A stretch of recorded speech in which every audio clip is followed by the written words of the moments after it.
Paul Verhoeven has an extremely vivid imagination. He tackled artificial intelligence before it was popular. Today we're taking a look back at a classic, Total Recall. Arnie and Sharon Stone go to Mars, or do they? A look back at a classic, Total Recall. Are you searching for a classic cult film that has captivated audiences with its mesmerizing cinematography and gripping storyline? Look no further than Total Recall. Directed by Paul Verhoeven, this iconic sci-fi thriller takes viewers on a mind-bending journey through the depths of memory and reality. Starring Arnold Schwarzenegger, Sharon Stone, and Rachel Ticotin, the film follows the thrilling story of a man who went on a virtual vacation only to find a web of conspiracy and deception. As the lines between truth and fiction blur, audiences are taken on a roller coaster ride of suspense and intrigue. Come along as we recall about this timeless classic that still excites audiences around the globe. Let's get in. Before moving towards the plot summary, make sure to like the video and subscribe to our channel. Now let's binge watch this amazing classic movie review. Plot summary. In the year 2084, Mars is controlled by a tough leader named Velos Cohagen. He runs the mining of a valuable mineral called turbinium. On Earth, a guy named Douglas Quaid keeps having dreams about Mars and a mysterious woman. Curious, he goes to a company called Recall. They can put fake memories in your head that feel real. Quaid picks a memory where he's on Mars with a blue sky, working as a secret agent. But just before they finish putting the memory in, Quaid freaks out. He already believes he's a secret agent.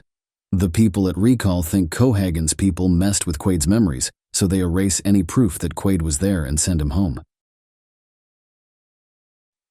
On his way, Quaid is attacked by some men led by his coworker Harry because Quaid accidentally revealed his past.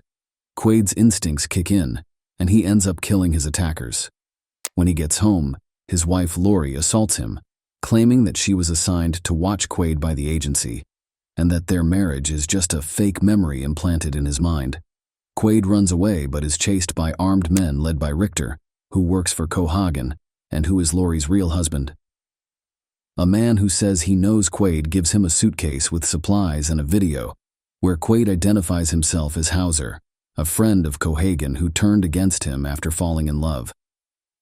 According to the video, Cohagen brainwashed Hauser to become Quaid and hide his secrets before sending him to Earth. Hauser tells Quaid to go back to Mars and stop Cohagen. On Mars, a guy named Quaid avoids a man named Richter. Quaid gets a message from someone named Hauser and goes to Venusville, a place full of people and mutants due to pollution and radiation. He meets a woman named Melina, who he's been dreaming about. Melina thinks Quaid is Hauser and still working for someone called Cohagen. Then, in his room, Quaid meets Lori and Dr. Edgemar from Recall. They tell him he's actually at Recall on Earth, stuck in a made-up memory. Quaid notices. Edgemar seems nervous, and thinking he's real, Quaid kills him. Richter's men catch Quaid, but Melina saves him, and Quaid kills Lori. They escape with a taxi driver named Benny to Venusville. The mutants show them a secret rebel hideout. In this place, Quaid meets their leader Kuato, who is a mutant growing out of his brother George's belly. Kuato reads Quaid's mind and finds out that Cohagen, a powerful person, has hidden an ancient alien machine inside a mountain. This machine can make the air breathable but might also destroy a valuable resource called turbinium, which Cohagen controls. Then, Benny, who seemed to be a friend, actually works for Cohagen and shoots George. After that, Cohagen's soldiers attack the rebel base, killing many rebels. Kuato asks Quaid to activate the machine before Richter, another bad guy, kills him. Meanwhile, Cohagen stops the air in Venusville, where people live, making it hard for them to breathe. Quaid and Melina meet Cohagen, who tells them that Hauser, Quaid's previous identity, was actually working for him. Hauser pretended to be Quaid to trick the rebels and destroy them. Quaid's visit to Recall activated his memories earlier than expected. Cohagen has been helping Quaid hide from Richter, who is unaware of the truth. Cohagen wants to restore Hauser's memories in Quaid and make Melina obey him, but they escape to the mines. They are pursued by Benny, Richter, and their men, but Quaid and Melina outsmart and kill them. Cohagen is waiting for them in the room where they control the reactor. He says if they turn it on, it will wreck the whole planet. He tries to blow it up, but Quaid stops him by throwing the bomb away, making a hole that leads to the outside of Mars. The explosion pulls Cohagen out into the open, where he runs out of air and dies. Quaid switches on the reactor, just before he and Melina are blown outside too. The reactor heats up the ice inside Mars, turning it into gas that fills the atmosphere, making it possible to breathe. This saves Quaid, Melina, and everyone else on Mars. When they see the sky turning blue, Quaid briefly wonders if it's all just a dream before he and Melina share a kiss. Marvelous success at the box office. In the United States and Canada, Total Recall hit theaters on June 1, 1990, showing in 2,060 theaters. It made $25 million in its opening weekend, topping the box office charts ahead of other big films like Back to the Future Part 3 and Bird on a Wire. This debut marked the highest opening weekend earnings of the year so far, barely edging out Teenage Mutant Ninja Turtles.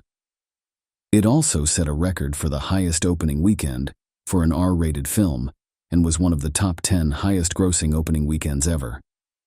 Throughout its 16-week theatrical run, Total Recall never reclaimed the #1 position, but remained a strong contender, consistently ranking in the top 10 highest-grossing films.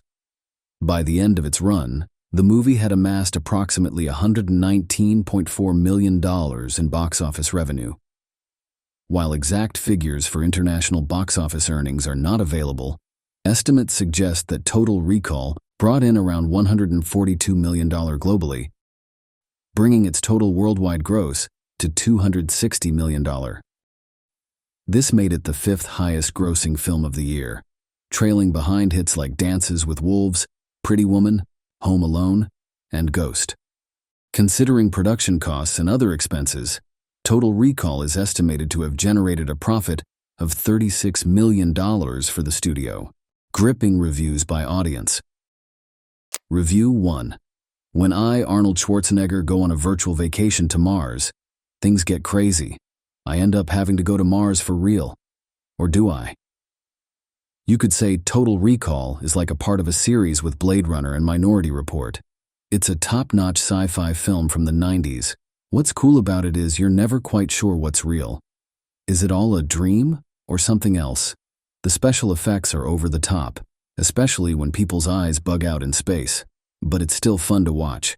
The cast is awesome, I'm perfect for the role, and Sharon Stone is great too. But the real star is Benny the cab driver. He steals the show with his humor and backstory. You gotta see this movie. Start with Blade Runner if you haven't, but make sure Total Recall is on your watch list. Review 2.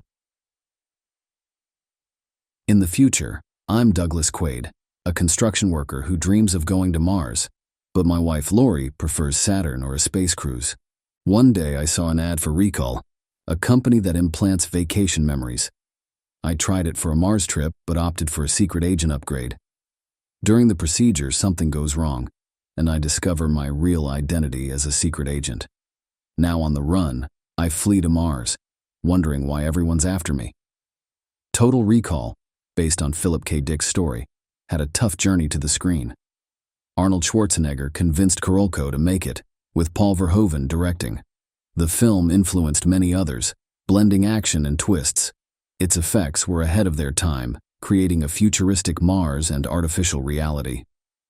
Set in Mexico, it explores future society's corruption and commercialism, echoing themes in Starship Troopers. Despite its violence, it's a thrilling ride, leaving audiences questioning reality. Review 3. I've watched Total Recall many times over the years and always impressed by it.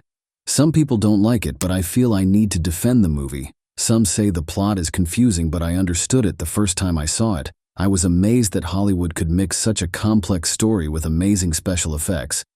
It's a shame there aren't more action movies like this. If you want confusion, try watching an 80s James Bond movie.